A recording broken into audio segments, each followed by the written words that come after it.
Hi everybody, Rob Hillich here with Harding's Your Improvement Company. Again, just trying to put a shout out. I found out, even though after I did a video today, that today is International or National Takeout Day for food, which jumps on the narrative that I talked about earlier in a video I did on supporting local restaurants and getting out and helping them.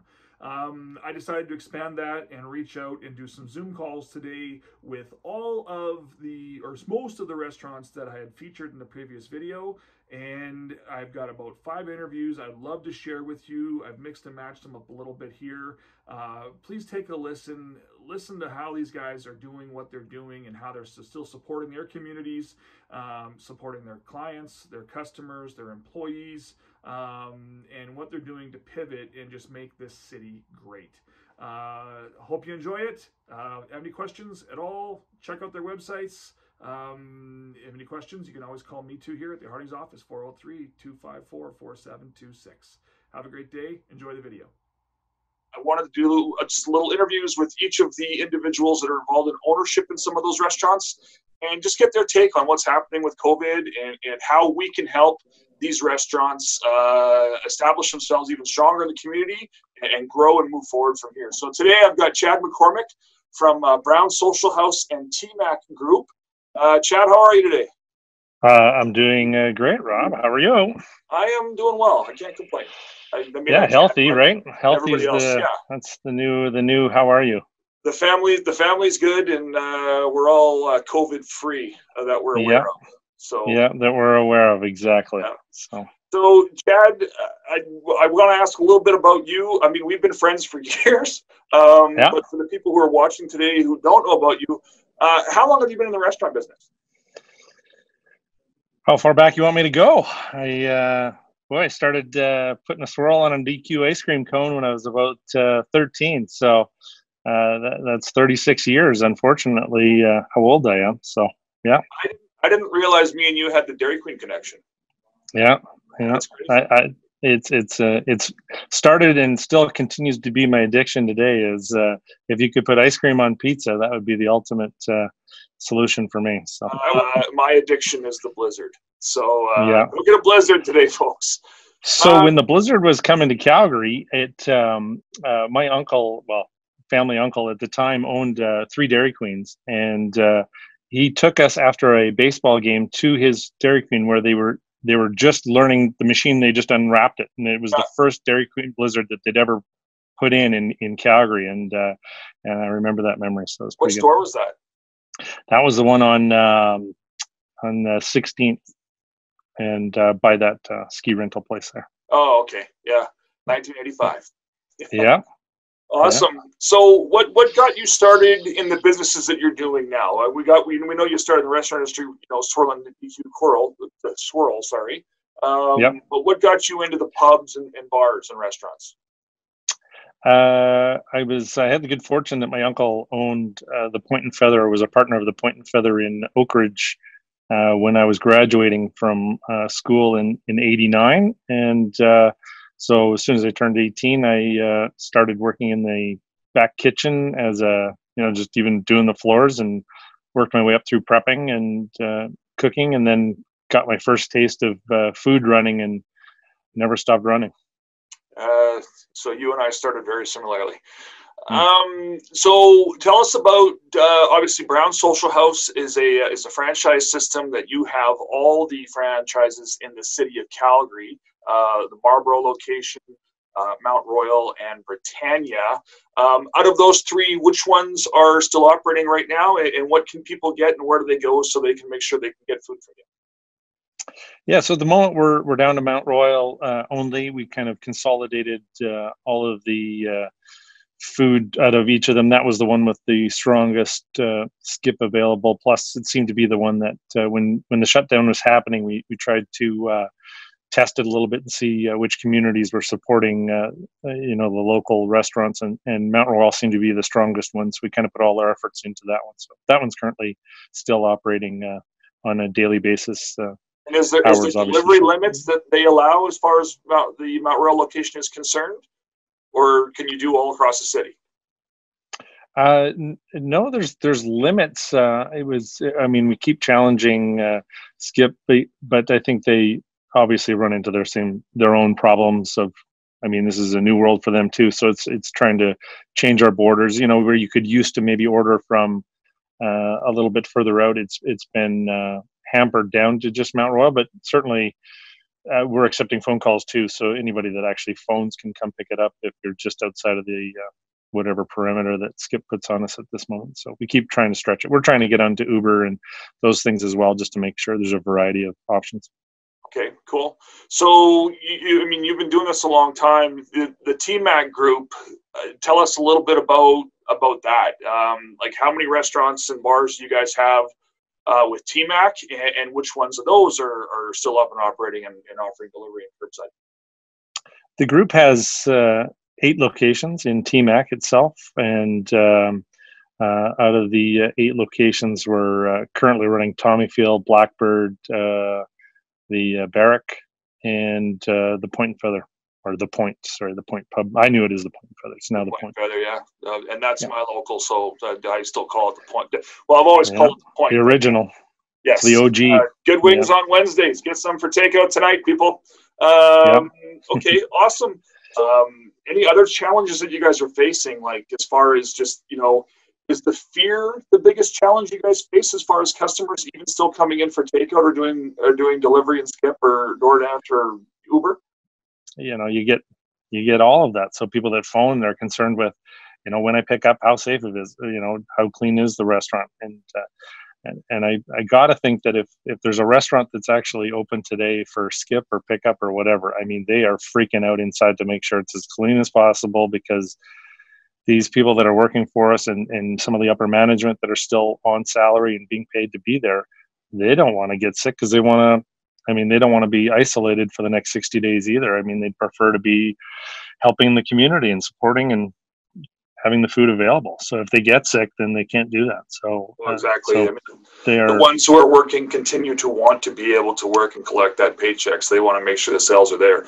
Yeah, you're correct. I think that Alberta Health Services is probably, I say, overstep what they should truly be looking for, but at the same token, that's great. I mean, the idea that they overstep and over challenge and everything gets so looked at means that we really do have probably at the end of the day a great economic system of health, and how restaurants self-adhere to rules and regulations to make sure that customers are protected in the food system. Yeah. Okay, cool. So, Chad, thank you so much for taking the time. I did the video this morning and I wanted to be able to jump on it, and I'm a huge supporter of you. I appreciate all the support you've given me and Harding's clearly in the past and still to today. Hey folks, today for my second interview, I've got Lance Hurtubise from Vintage Group, amongst others. Lance and I have known each other for 20 plus years. When I actually first moved to Calgary from Vancouver and was looking for employment, I had the pleasure of spending a whole day with Lance while he courted me, and I apologize, I still said no. And then a few years ago, again, we looked at doing something and it just didn't work out. So Lance is an awesome guy. He's been around the city for a very long time, a restaurateur with great experience, awesome in the community, which is why I included all of his restaurants in our list on our previous video today, and why I wanted to talk to Lance today. So Lance, you've been doing this a long time. How long have you been in the restaurant industry? 34 years. I started Moxie's in 1986, so it's been a while. Been a long time, and that was quite the roller coaster. Yeah, that was an interesting time. Yeah. So what got you started? Where did your love and your passion come for the restaurant industry? Honestly, I have ADD. It's the perfect industry for me. 700 things going on at the same time, remaining calm. And I just enjoy being around people. And, we're in the good time business. So people come for a good times. We don't get tire kickers. A guy walks in the door, he's buying.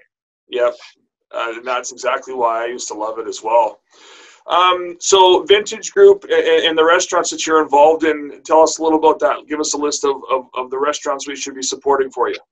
Sure. We have 9 restaurants, but right now we're going to introduce takeout and curbside at Chairman Steakhouse, just in the Mahogany area in the Westman Village to start this Friday and Saturday.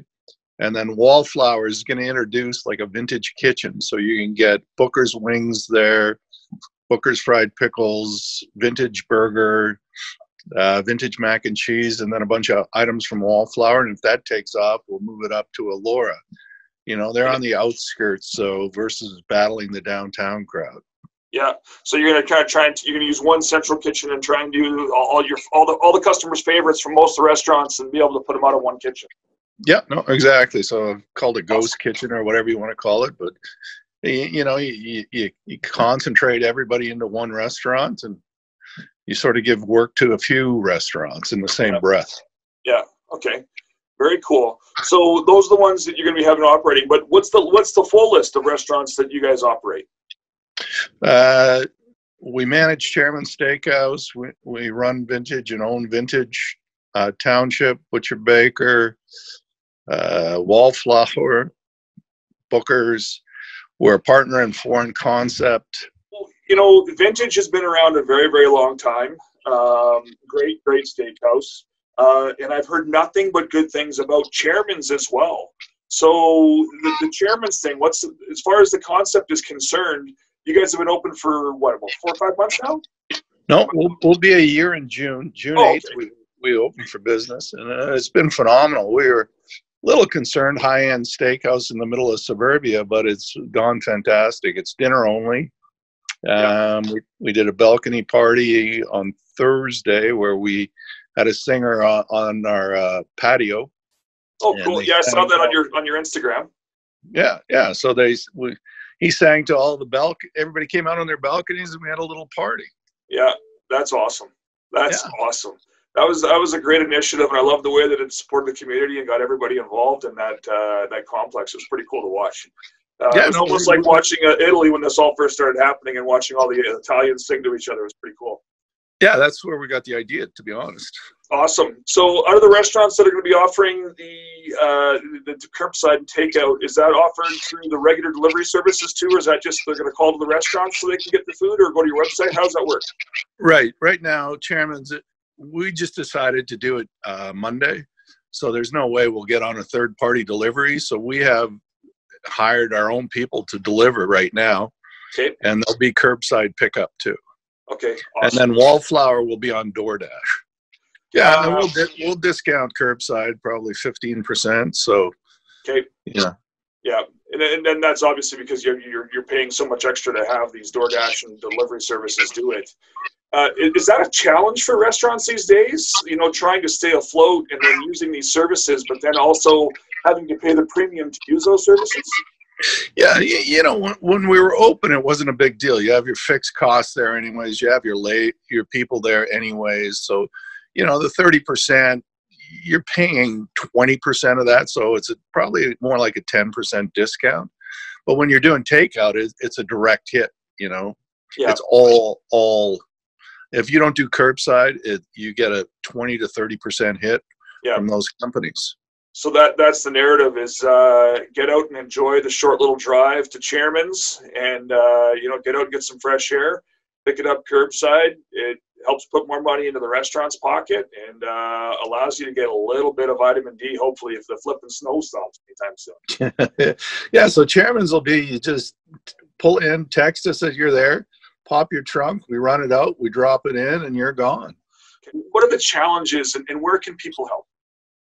Well, yeah, to me, Rob, it's like a tsunami. It's not a tidal wave.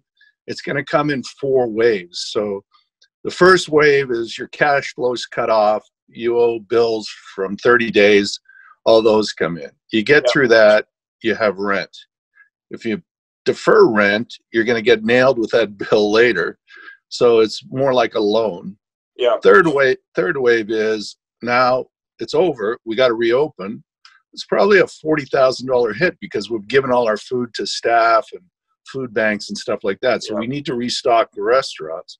So you get through that, and then the deferred rent comes up. I've heard, you know, we're going to continue social distancing, I heard, unfortunately, today to 2022, which will decimate the business. That's much larger than I had heard, at least till the end of this year. and that restaurants would probably have to reduce their tables by 2/3, so that each table was apart from each other by 10 feet. Whether that's true or not, I don't know, but you're certainly right. That's going to decimate the business. So this is where people really need to support you guys on the takeout initiatives that you guys are getting involved in. Because, you know, the way I look at this, and this is why I literally get emotional about it, even though I'm not in the business anymore, is that I have so many friends and family that are still involved in this industry, and it literally is the core of our fabric, or the fabric, or however you want to use that saying. It's the tie that binds, and it is such a social aspect of our lives. You know, we just really need to support you guys to make sure that everybody makes it through this. Yeah, no, it's we got to get the landlords on side, but the landlords need to be looked after too. Like, it's not, hey, free for all. The landlords are looking after themselves, and I get that, but we need to get through this. And the rent structures we have today will not carry anybody through for the next year. If the rents don't go down, or we don't get major support, my guesstimate was 30% of the restaurants won't reopen when this is done. 20 to 40% won't reopen once the deferred payments come in. It'll just crush them. It'll destroy them. Exactly. And you're right. My previous conversation with Chad McCormick, by the way, Chad says hi. Say hi to Chad. My previous comment with him, you know, I kind of threw landlords under the bus, and that's from, you know, my previous position of working with landlords and trying to get deals done with them for restaurants. And the difficulty is we all look at, you know, there's so many people from the outside that look at this industry and go, oh, well, these restaurant owners make so much money. They're richer than beyond belief. And nobody understands that we're working on margins, or sorry, I can't say we're anymore, but that restaurants are working on margins of 3 to 5%. And that a lot of that on your GROC, your gross rent and operating costs to your landlord, you know, lots of guys, you know, could be paying. You used to always target like 10 or 12 for fast casual, but, you know, guys like you are paying far, far, far higher than that. And it's difficult. Yeah, no. So the government is trying, and I appreciate that. But the 75% wage subsidy doesn't help me if I have no business. I can't bring people back to do nothing. Yeah. So throw that one out. The $40,000 loan, that's great. But that's rent in a couple of our restaurants. Yeah. You know, that's a month's rent. Yeah. And then, you know, these other loans are strictly that, a loan to carry you through. So now I'm going to be burdened with that debt with way less sales. We anticipate 1 year to 2 years to get back to where we were in sales. Yes, folks, please get out and support these restaurants. Let's see them survive and move forward. You know, 35 plus years that you've been on this, Lance, and, you know, I want to see you do it for another 35. All right, buddy. I appreciate the call. Hey, no, I appreciate you giving me the time, and, you know, I will make ssure I'm getting some Terrence takeout sometime this week. Appreciate it, Lance. Thanks, Rob. Take care, brother. We'll talk to you soon. Bye. Hey, everybody. Great group with us this afternoon on our restaurant/retail wholesale calls, or, you know, interviews today. We've got Joe Clausen from a multitude of different companies with a crazy blue hat on.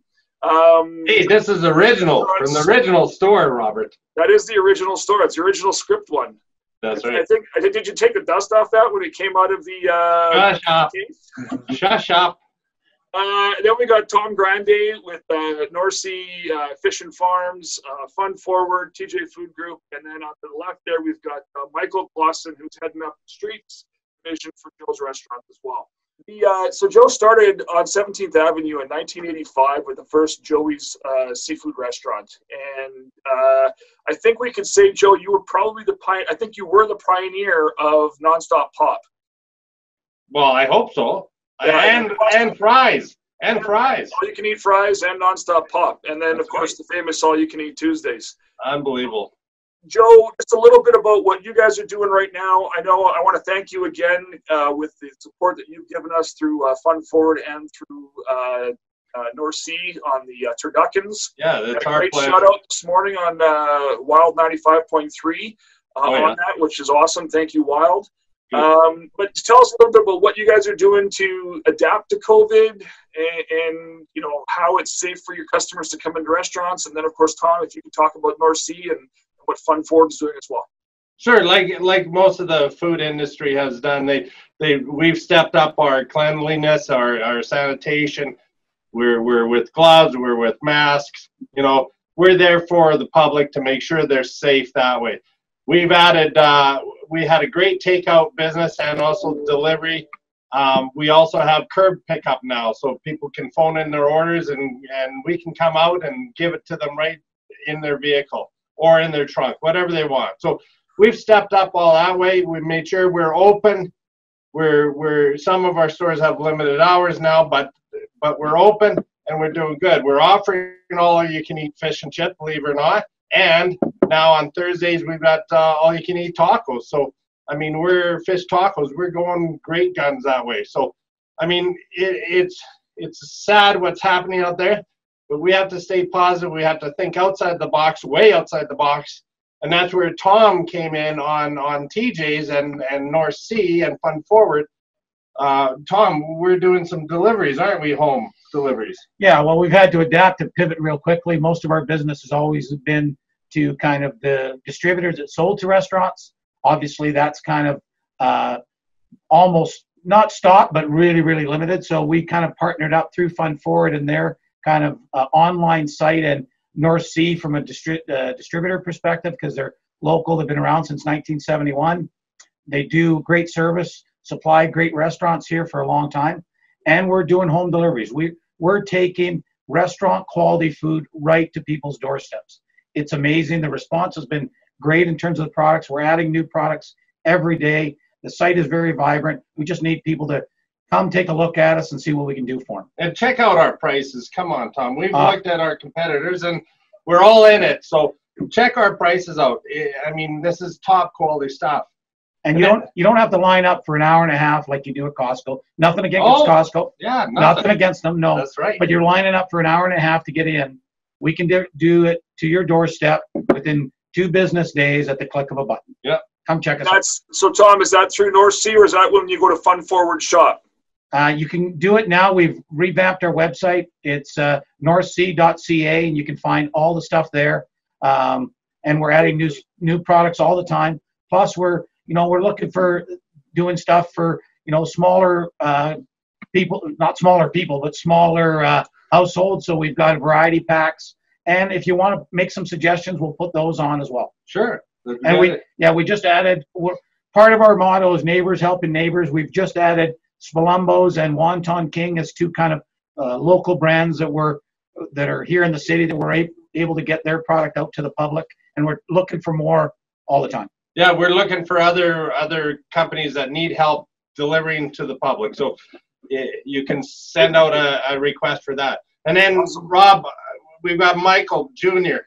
Well, I call him Junior, but Michael's my son, and he's kind of taken over a lot of the social media for our new brand. Plus, be silly as we are, we opened 2 stores this week. One at 11th Avenue and 5th Street here in Calgary, and one in Winnipeg. So, yep. Michael, what are we doing with streets these days? Well, I guess you kind of took over what I was going to say. Oh, I think we're the only ones crazy enough to open 2 stores to this stuff, but we see a demand. We see, people wanting to eat out, take out, whether they be tired of their wife's cooking or they just want to step outside for a minute, to grab something that's fresh and different than what they're used to at home. As people are quarantined and staying at home longer and longer, we just want to give people options. And just as Joey's is, we're taking all the sanitation cautions, where all the cleanliness has been amped up. Our employees is mandated that they wear gloves at all times. We offer gloves for our customers just to use their pin pad if they do come in the store. And at our new location, we weren't even in a rush to put our tables in the store yet because, as you know, we can't have people dining in. So we wanted to create as much space in our store as possible. So if we do have multiple customers in our location at one time, they have plenty of space to keep that social distance. 5th Street and 11th Ave. It's most people know Singapore Sam's is a staple, so we're right in that complex. The late night CPU, we're going to jump on the late night stuff. So when the bars do open back up, hopefully we can be that, that late night grub spot to soak up some of that booze that people may have ingested during the night. So what are the standard hours that you're doing right now through this whole COVID thing for that location, Mike? We're obviously limited, but we're still running decent hours, 11 till 9 p.m. Awesome. So there's obviously some challenges I know with the Winnipeg store, you guys have also partnered with Rebel Pizza. That's right. That's a co-branded store that you've done in Winnipeg? That's a co-branded store. Smaller, again, I think going to their future, both with Joey's and with Streets, we've got a smaller footprint, so less tables inside, more takeout, more delivery, all that other stuff. So that's what we did in Winnipeg. We joined up the two brands, so now you can get your favorite pizza in Winnipeg, and then now Streets in Winnipeg. That's a great idea, going to a smaller footprint. Sure. Whoever came up with that, you should hire him. Yeah, whatever. I think he left me. So again, everybody, obviously this group is endearing to me. I spent 16 years working with these guys. I love them to death. They're like family. I would love everybody to support all restaurants right now. But of course, I want to pitch that you support these guys. The Fun Forward Shop thing is really unique because they're able to take those food supply items that they see in the restaurants and then distribute them out to you. Great on the door-to-door thing. Again, I can't thank you guys enough for helping with the food drive. And Tom will coordinate with you hopefully early next week to grab the other turduckens from you. Another 50 waiting for you, ready to go. Okay, and we're going to keep going. I mean, we've got 50 other stores that we look after under our franchise system. So we're on our communication has stepped up tremendously with our folks, because again, they're under much stress. And again, with landlords, I'm a landlord in a couple of buildings, but again, landlords are seeming to not to play the game, that's the wrong words, play ball with us. So we're able to see what we're going to have in the future on lease spaces and also on rates. So, I mean, we're going to have to, those are going to be big challenges going forward. I think from a consumer standpoint, I think their habits of what they're going to do and how they're going to do it are changing. You know, they say to form a new habit, it takes 2 weeks or 3 weeks. Well, we're having more than a month of people staying at home and creating new habits. So we're going to have to adjust, be willing to find either items and products and ways to get things to them that they're going to want to have moving forward. We have a dim sum kit that we were selling into restaurants, dim sum items, that we're creating a dim sum kit that people can now have dim sum at home. They can bring it in and they can steam up their own product and have it at home. Will it be like going to a restaurant? No, but at least at some point they want to be able to experience new foods at home if they're staying at home in different ways. The customers that you're seeing now, are there ones that you see as far as fearful customers, or are they the ones that are, you know, confident in the abilities of what's happening in their different restaurants? I mean, I talked about this with Chad McCormick earlier today about, you know, how AHS, you know, all restaurants are mandated and are inspected on a regular basis. And, you know, the majority of restaurants are always clean to begin with. And now you guys have heightened it to levels that, I mean, I've never seen. I enjoyed some fish and chips on Good Friday at the Streets location in Braeside. Thank you very much. Haven't had it in a while. And I know that when I went to pick it up, I'd be quite honest with you. I think I texted you earlier, Joe, and asked you what the process was. I was actually a little bit nervous. But with the signage on the door when I came in, and then when I came into the store, I was still greeted by the staff there, you know, as you normally would be. All the process was in place as far as, you know, sneeze guards and stuff, so that there's no exchange of moistly.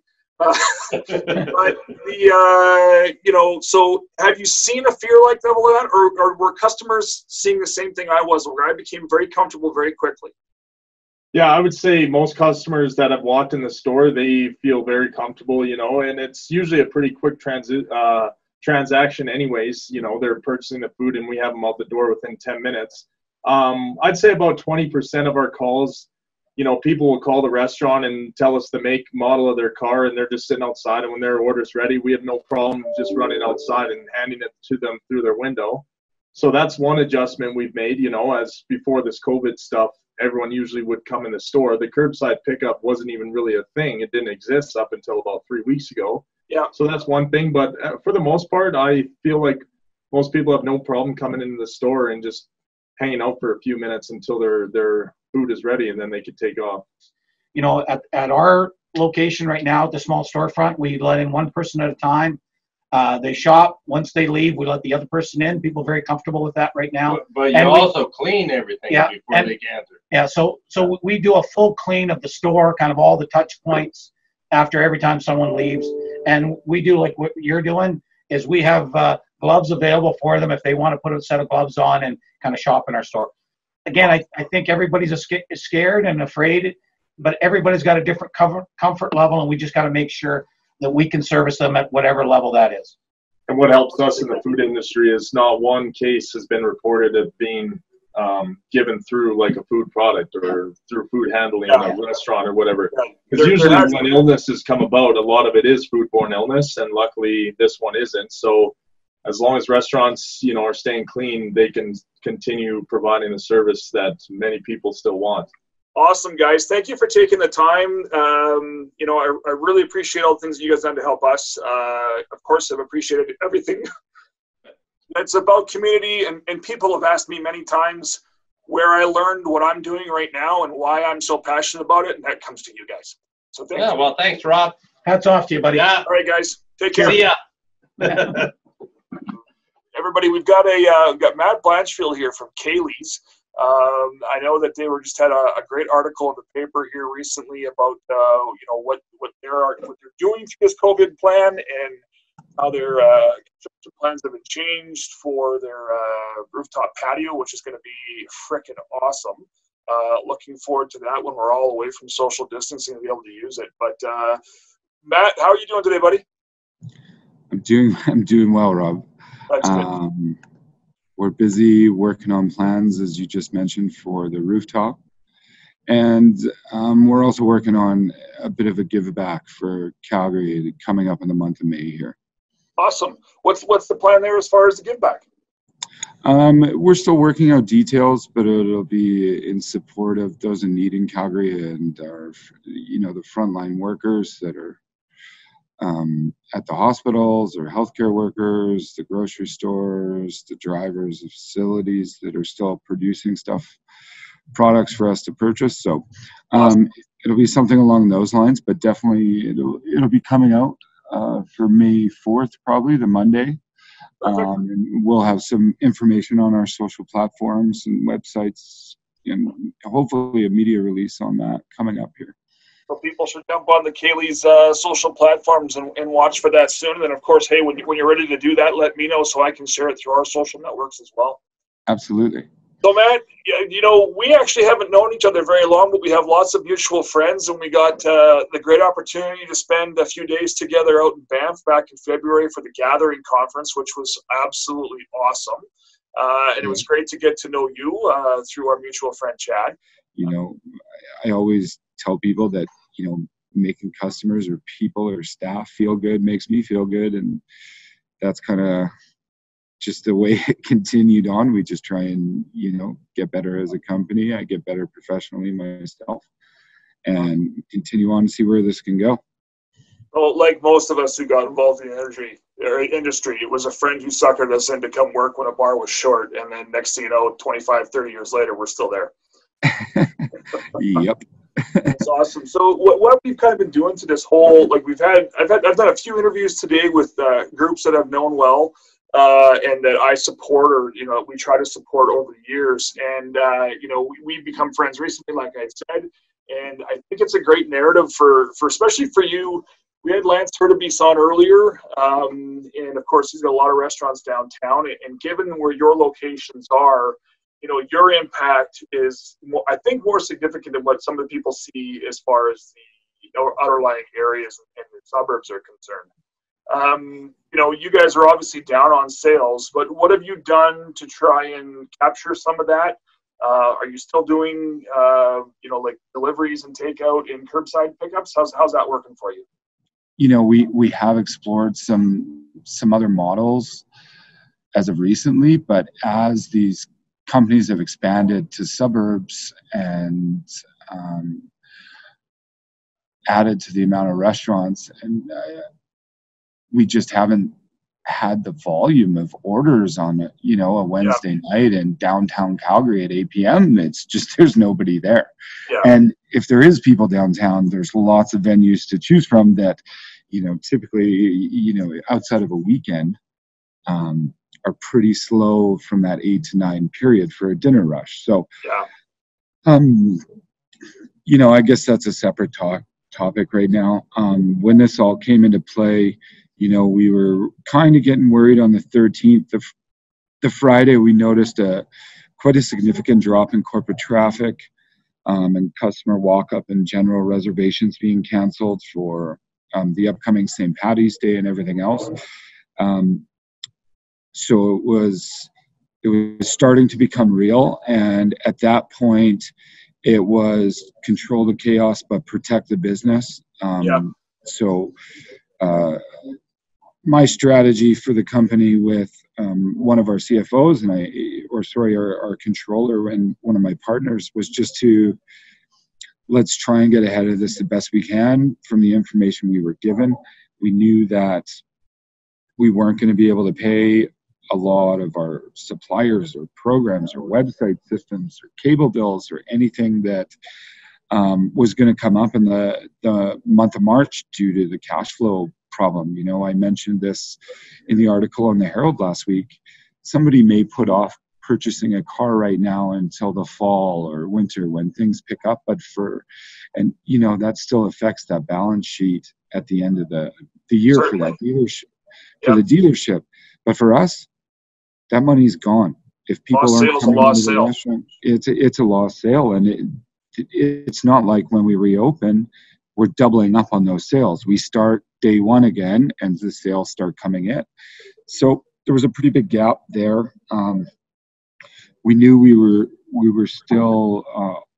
We had already previously funded that separate project, so it could still go ahead, which did give us some hope, and that's really what we've taken advantage of right now is being able to make sure we can plan to execute in all the areas that come with opening a new business, especially one that scale, the production in that venue, and the amount of staff that we're going to have to hire. So I think it's looking at all areas of the business now, finding out where we can continue to get blood from a stone, from whether that be suppliers or contracts or what, moving forward. They're in the same position as us. We just want to make sure we're doing our due diligence on those type of contracts. We're also planning, the summer months, what fall might look like. We do have the ability to possibly run that venue up to -10, which we're kind of inside our walls or house, we're calling the world's biggest umbrella. Nice. And just gearing up for something positive. We obviously have to plan to execute, and that's our number one priority. But on the flip side of that, hiring 80 to 100 staff members to help us execute is a big thing for the economy, and especially for the downtown core right now. It's not just this pandemic that's affecting restaurants in downtown Calgary, or basically citizens of Calgary as a total. Like the energy sector provides a lot for individuals in Alberta and for the country of Canada, and they're really in a tough spot right now too. And, we do our best to support them and support Canada Action how we can. But I worry about those companies and individuals in Calgary as well. And we want to be able to give something special to downtown Calgary that is a destination point, not just for Calgarians, but people from surrounding areas. I got the opportunity to see what you guys were doing as far as the plans were concerned. And you know, here with between you and your partner, as far as it was great to meet him as well. In understanding what you guys are trying to produce with this rooftop patio, and it's going to be absolutely epic. So that's the positive in all this. I think that some people can get as a takeaway, and like you said, it's going to be a destination that not only just people in the downtown core can get to, but the suburbs and from outlying communities as well. Yeah, that's going to be exciting. Yeah. Sorry, just to add to that, Rob, I think it's important that I do say that the actions we were taking, and you know, laying off my staff members and management team was probably one of the hardest things I've ever had to do in this industry, especially given the circumstances, how fast everything happened. Yeah. I think, you know, when I say trying to get blood from a stone or working with suppliers, that is not to benefit our wallets as a company. That's to make sure that our staff members and the people that support themselves through working for us, whether that's for their school, their rent, their car payments, or they're just not sure what direction they're going in life right now. It's to make sure they have something to come back to. Another thing I said in that article, I've got staff members and family with husbands, wives, boyfriends, girlfriends, family members, little kids at home that need to be able to support those people. And we're just trying to take the steps that we can right now with the best information we have to do that. So, and you I know, don't know. I thought that kind of sounded arrogant what we were doing. No, there's a story behind there, you know. I certainly didn't take it that way, and that was one of the reasons. I mean, I'm not in this industry anymore. I've been out for quite a while. I got involved with Harding's back in 2017. It was a natural fit for what I was doing in my previous employment, in building restaurants and the construction background and everything else. But the hospitality industry is in my blood, always has been. I started my first restaurant job when I was 12 years old at Carlos and Bud's, which my parents owned with some partners in Vancouver, BC. And, you know, washing dishes at 12 years old, watching live acts and in a restaurant that served my favorite food, Tex-Mex. It was absolutely glorious to me. And my dad always said, don't get involved in restaurants. Don't get involved in restaurants. You'll never make any money. And we talked about this narrative earlier with, I think it was Lance Hurtabees. And people think that restaurant owners make all this money and that, you know, they're rolling over hand over fist. They don't realize we're working on margins, or they're working on margins of 3 to 5% if you're lucky. And that the group and the dynamic that you build, and I'll throw out, you know, from my experience, you know, my family used to be involved in another restaurant called Joe Forte's in Vancouver many, many years ago. And that's really where I cut my teeth in the industry. And I talk about it to this day, and and you are exemplifying that, and Chad does, and Lance does, and Joe Clausen does, and all these other guys that I've spoken with today, and Rob Greco from Carmine's Pizza, Rob Campbell with Cotto. It's a family. And people don't realize that we truly do become, or you guys truly do become families within those four walls, and that everybody's there to support each other. And that when you do have to do what you did and lay off that many people that quickly, it tears hearts out. And not hearts out of only the individual employees, but the operators as well. Because like you said, you're trying to make sure that you're sustaining this so that they have something to come back to. So I'm glad you think that way. You think just like the rest of the guys in the industry do. And it's absolutely fantastic that we live in this city. You know, I think there's a lot of resolve to the individuals that live here. You know, people talk about have-not provinces and have provinces, and we've certainly become a have-not recently, but we certainly don't think that way. And that's to great business leaders like yourself and the other guys that I've interviewed today. It's been an enlightening experience for me today. You know, I did the little video.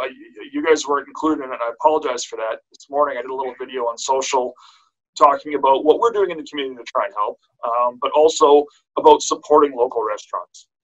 And you know, being able to, you know, support them to this day and continue to do it through takeout orders and stuff like that. And I do mention about Skip the Dishes and Uber Eats and DoorDash about, you know, how, like you said, when you looked at doing those type of particular programs, how the margins become so incredibly slim. If we're only working, I keep saying we're been out for 3 years and I still do it.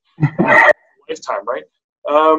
But you know, when you're only working on 3 to 5% margins and you're giving away, I mean, I think, you know, I've heard DoorDash is 23 and Skip is 27 and Uber's 32 or 35, one or the other. That is an incredible amount of money to be giving away. Restaurants aren't making money by doing this.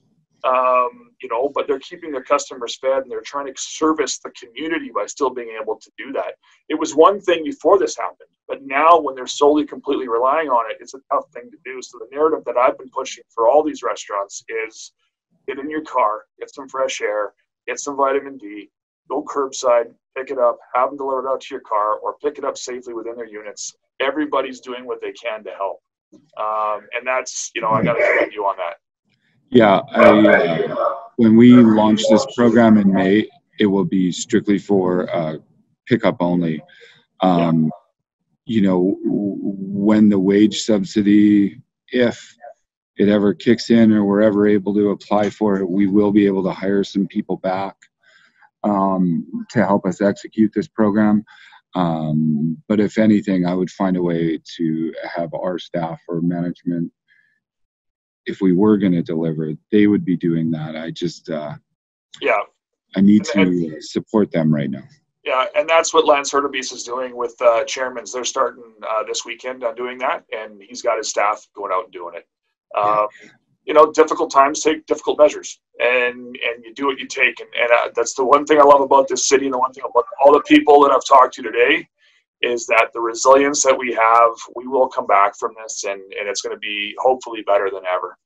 Yeah, I don't think it's anything new for us, you know, like all the guys, Chad, Lance, everybody you're talking to, we all get our the phone calls and emails for large or smaller catering orders. And for us at Kaylee's, we might be taking those 2 office towers overs or up.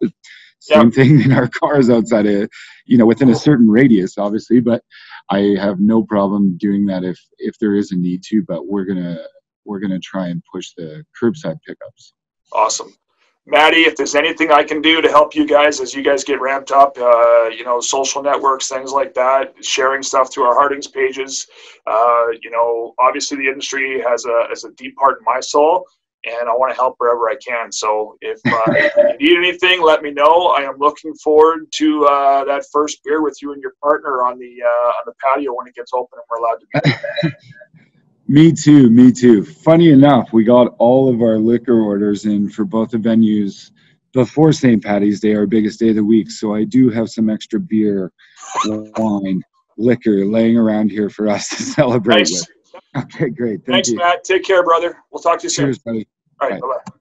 Hey, everybody. Today, now we've got Mr. Rob Greco from Carmine's Pizzeria. If you've had the opportunity of having Carmine's, it's some kick-ass pizza, and you've seen his beautiful face on your pizza box. He's always got a smile, and we have lots in common. We love pizza. He's got a great carbonara, by the way, too. I absolutely love it. 2 locations, one off of, I can't remember the name of the neighborhood, Rob, but it's Northmount. What's the name of the hood? Highwood. Okay, up in Highwood. And then just recently, about, 6 to 8 weeks ago, you opened up in, not even. 7 weeks in Oak Ridge. So in Oak Ridge, just off of Palliser Drive, right? Yep. Yeah, awesome. I love that restaurant's open because I was having to go up to Northmount way too often, and now I'm much closer to home. Thank you, sir. That's what we do it for, man. Yeah. So how long have you been doing this, Rob? How long have you been in the industry? Over 20 years. Over 20 years? And what got you roped in?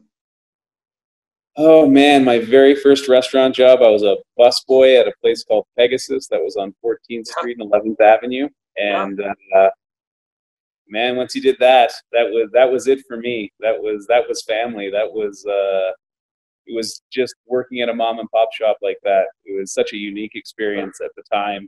And I don't know, I loved every second of it. And every time I leave the industry, I always end up coming back shortly thereafter because nothing's the same. I love that you just said that. I just got off with Matt Blanchfield from Kaylee's. And he talked about how hard it was having to lay off all of his staff because they're not open right now.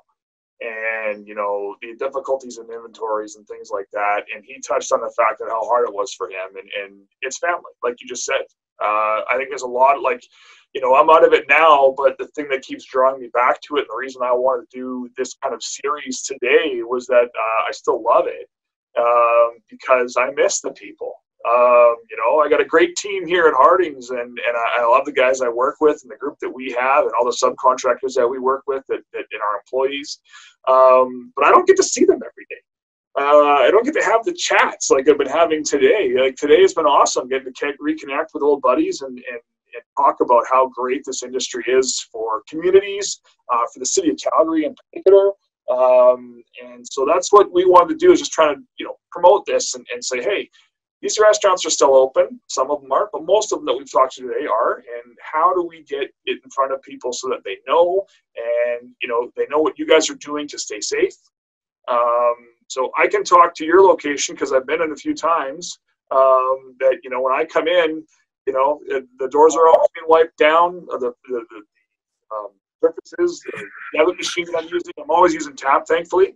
But so how have you guys, I mean, already heightened to begin with in restaurants? You're inspected all the time by AHS as far as cleanliness is concerned. What have you guys done to take that to the next level to make customers? Yeah, I'm really lucky. I have an outstanding team, and they keep the place on the regular. Everything is wiped down. Everything, we use Quat here to clean everything. That's our go-to as far as disinfecting goes. As far as things that we've done, that we've increased, all the screens that we touch, all the tap machines, every time they're used, they get sanitized.